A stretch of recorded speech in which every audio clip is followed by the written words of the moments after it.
নমস্কাৰ, সকলোকে স্বাগতম জনাই আজি যাব ওলাইছোঁ ডুমডুমা মহাবিদ্যালয় খেলপথাৰলৈ। আজি ডুমডুমা মহাবিদ্যালয় খেলপথাৰত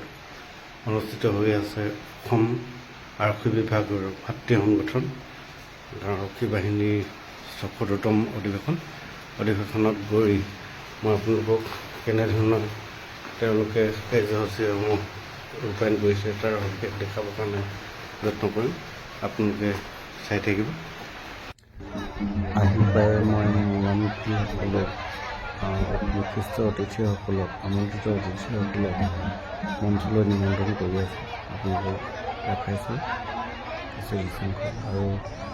চাৰিও দিশে অকণমান আপোনালোকক দেখাবৰ কাৰণে যত্ন কৰিম। মন্ত্ৰী অশোক সিংহল ডাঙৰীয়াই উপস্থিত হৈ মঞ্চখন গাম্ভীৰ্যতা অধিক বঢ়াই তুলিছে আৰু IPS বিষয়াসকল যিহেতু আছে মঞ্চখন অতিকৈ সৰ্বাংগ সুন্দৰ হৈ পৰিছে। এফালে ভোজনালয়,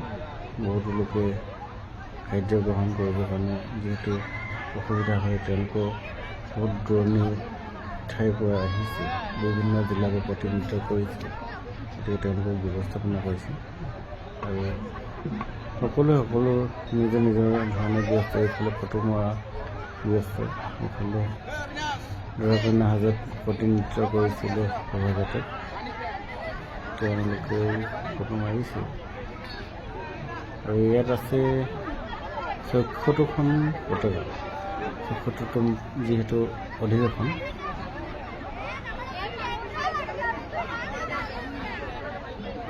গাঁৱৰ আৰক্ষী বাহিনীৰ যি মহান ব্যক্তিসকলৰ প্ৰচেষ্টাত এই সংগঠনটো জন্ম লাভ কৰিলে।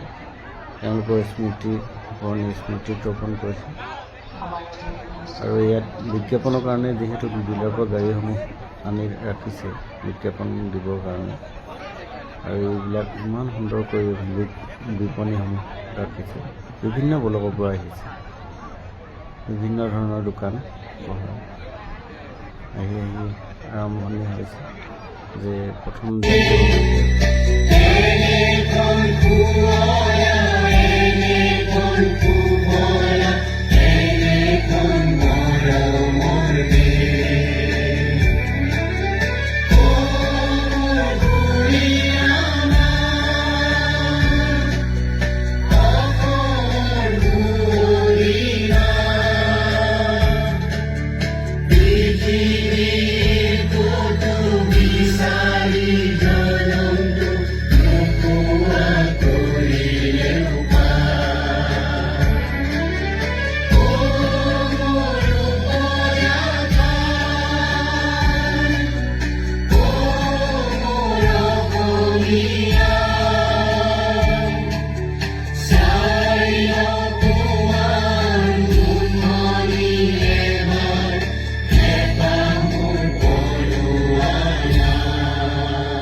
ধন্যবাদ। আসন গ্ৰহণ কৰিম। গাঁওৰক্ষী বাহিনীৰ ৬৬তম প্ৰতিষ্ঠা দিৱসৰ লগত সংগতি ৰাখি তিনিচুকীয়া জিলাৰ বৃহত্তৰ ডুমডুমা অঞ্চলৰ শৈক্ষিক অভিকেন্দ্ৰ ডুমডুমা মহাবিদ্যালয়ত অনুষ্ঠিত গাঁওৰক্ষী বাহিনীৰ ৰাজ্যিক অধিৱেশনৰ সন্মানীয় সভাপতি মহোদয়, অসম চৰকাৰৰ মন্ত্ৰী মাননীয় শ্ৰীযুত অশোক সিংহল ডাঙৰীয়া, লখিমপুৰ পাৰ্লিয়ামেণ্টাৰী কনষ্টিটুৱেঞ্চিৰ সাংসদ শ্ৰীযুত প্ৰধান বৰুৱা ডাঙৰীয়া, অসম চৰকাৰৰ মন্ত্ৰী মাননীয় শ্ৰীযুত ৰূপেশ বৰুৱা ডাঙৰীয়া, মঞ্চত উপবিষ্ট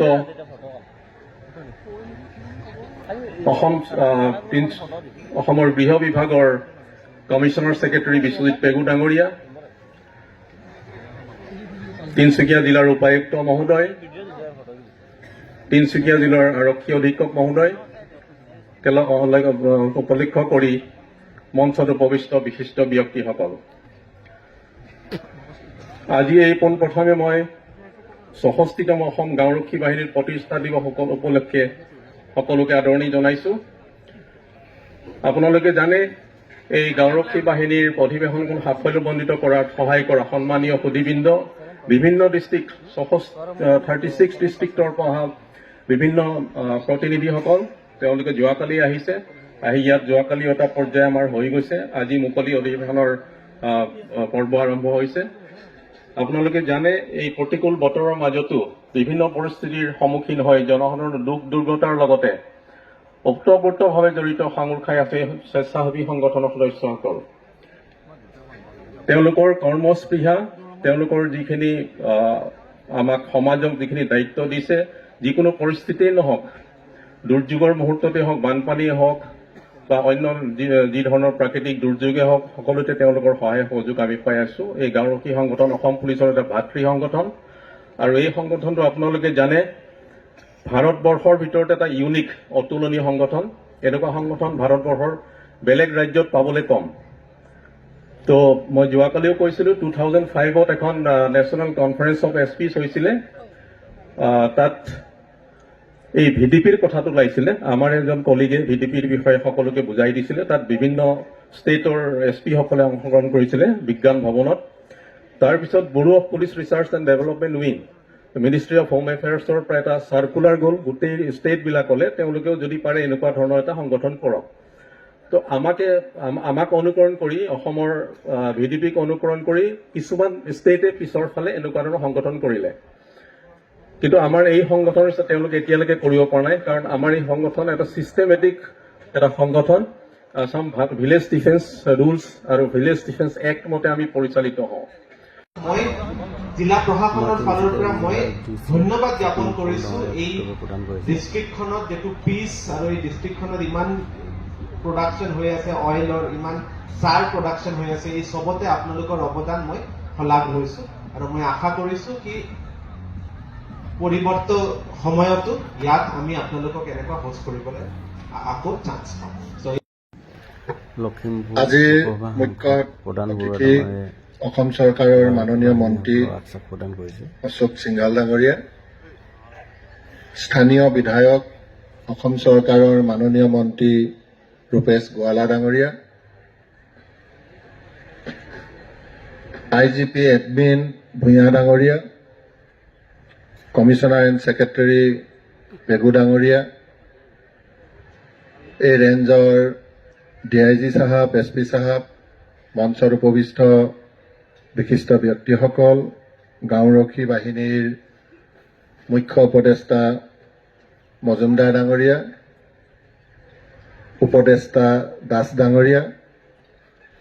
সাংবাদিক বন্ধুসকল অসমৰ বিভিন্ন প্ৰান্তৰ পৰা আহি গাঁওৰক্ষী বাহিনীৰ ইয়াত উপস্থিত সদস্যসকল আৰু উপস্থিত ৰাইজ সকলোকে ৭৪ সংখ্যক গাঁওৰক্ষী বাহিনীৰ এই দিনটোতে আপোনালোকক শুভেচ্ছা জনাইছো মই বেছি দীঘলীয়াকৈ বক্তব্য নাৰাখো গাঁওৰক্ষী বাহিনীৰ এই প্ৰতিষ্ঠা দিৱসৰ আহি বহু সদস্যক লগ পালো আৰু তাৰ মাজতে যি দুই এটা বিষয় উপলব্ধি কৰিলো তাৰে দুই এটা কথা মই দাঙি ধৰিবৰ কাৰণে চেষ্টা কৰিম এতিয়া টেকনলজি যুগ আমাৰ ভূঞা সাহেবো আছে মন্ত্ৰী আমাৰ গোৱালা ডাঙৰীয়াও আছে পেগু ডাঙৰীয়া আছে মই ভাবো গাঁওৰক্ষী বাহিনীৰ টেকনলজিটো ব্যৱহাৰ কৰিলে ভাল হ'ব আৰু এটা কথা উপলব্ধি কৰিছিলো যে সভাপতি সম্পাদক আৰু নায়ক তাৰ পিছৰ মানুহকেইজনৰ অকণমান এক্সেছটো মই নেদেখা নিচিনা পালো তো বৰ্তমানে যিকোনো আঁচনিত পোৰ্টেল ইউজ কৰা হৈছে আৰু প্ৰত্যেকৰ কাৰণে এক্সেছ দিয়া হৈছে তো মই ভাবো আমি যদি সেই ধৰণৰ টেকনলজিও আনিব পাৰো মই ভাবো ভাল হ'ব 22,000 সদস্য ৰেজিষ্টাৰ্ড আছে মই তেখেতসকলৰো ইণ্ডিভিজুৱেলি ৰেজিষ্ট্ৰেশ্যন যে তেওঁলোকৰ এটা কানেকশ্যন যদি হয় মই ভাবো আৰু আমাৰ কানেক্টিভিটিটো তেওঁলোকৰ লগত আমাৰ বাঢ়িব প্লাছ 3,000ৰ ওপৰত আমাৰ 25,000 গাঁওৰক্ষী বাহিনী কমিটি হ'ব আৰু যদি ইনটু 25 কৰা যায় প্ৰায় 6 লাখ মান হ'ব গতিকে 6 লাখ এটা গাঁৱৰ নেটৱৰ্ক যদি আমি এইটো ভাল ধৰণে প্ৰফেশ্যনেল যদি কৰাই ল'ব পাৰো মই ভাবো যে অসমৰ ৰাইজৰ কাৰণে এটা ডাঙৰ ইনফ্ৰাষ্ট্ৰাকচাৰ এইটো হ'ব পাৰে আৰু বহুখিনি কথা কৈছে, সেইখিনি মই ইয়াত ইমান মুকলি মনেৰে ক'ব বিচৰা নাই, কিন্তু মই য'তেই সুবিধা পাম আমাৰ গাঁওৰক্ষী বাহিনীৰ সদস্যসকলেও যিখিনি খোজকাঢ়ি যাওঁতে আপোনালোকে কিছু কথা কৈছিলে, সেই কথাখিনি যথাস্থানত মই সেইখিনি দাঙি ধৰিবৰ কাৰণে মই ডেফিনেটলি চেষ্টা কৰিম। কিন্তু প্ৰফেচনেল এটা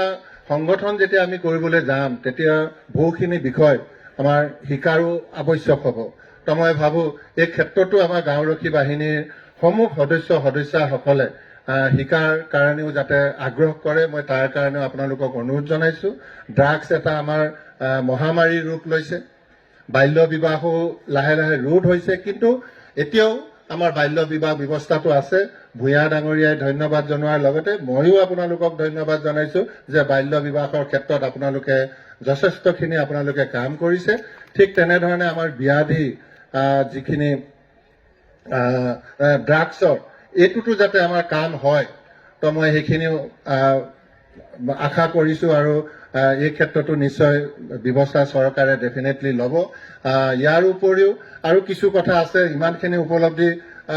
গোটেইখিনি কৰাটোতো সম্ভৱ নহয়। ইভেন দেন আমাৰ পুলিচ ডিপাৰ্টমেণ্ট আৰু গাঁওৰক্ষী বিভাগৰ যৌথ প্ৰচেষ্টা বেছিকৈ আমাৰ ফিল্ডত আমি দেখা পাওঁ। তো তাতো কিছু ক'বলগীয়া আছে, আপোনালোকেও কেইবাটাও বিষয় আপোনালোকে দাঙি ধৰিছে। মই ভাবোঁ এইখিনি য'ত সুবিধা পাম মই ডেফিনেটলি এই বিষয়বিলাকো দাঙি ধৰিবলৈ মই চেষ্টাখিনি কৰিম, বা সুযোগ সুবিধা পালে নিশ্চয়কৈ এইখিনি ক'ম। পুনৰ এবাৰ সমূহ অসমৰ গাঁওৰক্ষী বাহিনীৰ সদস্য য'তেই আছে সকলোকে মই অভিনন্দন জনাইছোঁ, আৰু অসমৰ ৰাইজকো গাঁওৰক্ষী বাহিনীৰ লগত সহযোগ কৰি যাতে আমাৰ আইন শৃংখলাৰ লগতে আমাৰ নিজৰ অঞ্চলটো শান্তি আমি প্ৰতিষ্ঠা কৰিব পাৰোঁ, তাৰ কাৰণে সকলোকে আহ্বান জনাই মই মোৰ দুআষাৰ সামৰণি মাৰিছোঁ। ধন্যবাদ। জয় হিন্দ। প্ৰাক্তন উপায়ুক্ত বৰ্তমানৰ মুখ্য সচিব ডক্টৰ ৰবিকুটা ডাঙৰীয়াই আমাৰ গাঁওৰক্ষী সংগঠনক পদ্ধতিগত ও বিজ্ঞানসন্মতভাৱে প্ৰশিক্ষণৰ ওপৰত গুৰুত্ব আৰোপ কৰিছিল।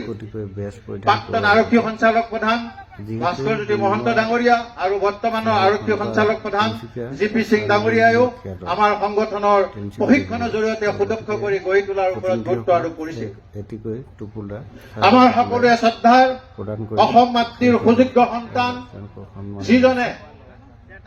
Don't count days, make the days count. আমাৰ 24/7 কৰ্মদক্ষ পৰম শ্ৰদ্ধাৰ মুখ্যমন্ত্ৰী ডক্টৰ হিমন্ত বিশ্ব শৰ্মা ডাঙৰীয়াই আজি কিছুদিন পূৰ্বে এখন গুৰুত্বপূৰ্ণ সভাত গাঁওৰক্ষী সংগঠনৰ স্বেচ্ছাসেৱকসকলৰ দক্ষতা বিকাশৰ ওপৰত গুৰুত্ব আৰোপ কৰিছিল। কিয়নো দক্ষতা অবিহনে ৰাইজক আমি নেতৃত্ব দিয়াটো এক হাস্যকৰ কথা। আমি প্ৰত্যেকেই গাঁওৰক্ষী তথা গাঁও তথা চহৰবাসী ৰাইজক ওপৰত উল্লেখিত সমস্যাসমূহৰ বিষয়ে তথ্যভিত্তিক উপস্থাপন কৰিব লাগিব। ধন্যবাদ।